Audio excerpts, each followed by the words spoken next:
The properties of a parallelogram are as follows. A parallelogram is a quadrilateral, so the four angles inside it have to add up to 360 degrees.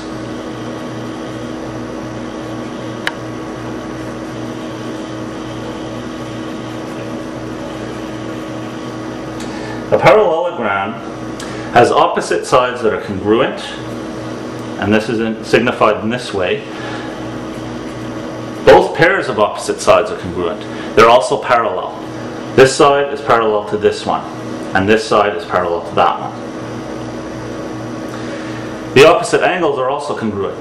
This angle is congruent to this one, and this angle is congruent to this one. It has two diagonals that intersect at their midpoints. I will show that by drawing the diagonals.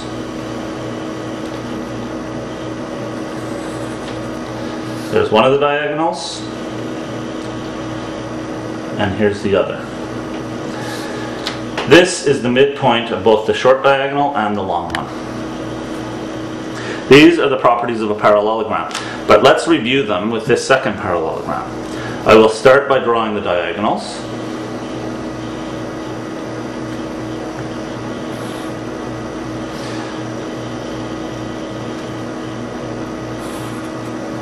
This is a midpoint, so the diagonals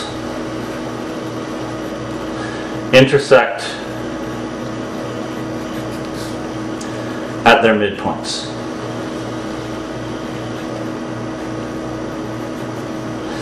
The four interior angles have to add up to 360 degrees.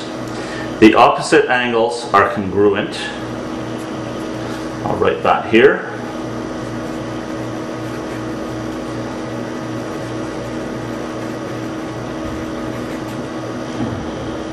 And the opposite sides are both congruent and parallel.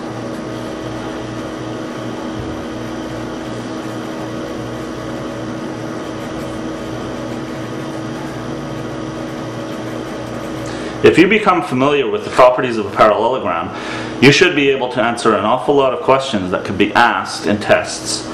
Giving a parallelogram as a diagram, it can ask you questions about angles or sides, and these properties help you give the right answers.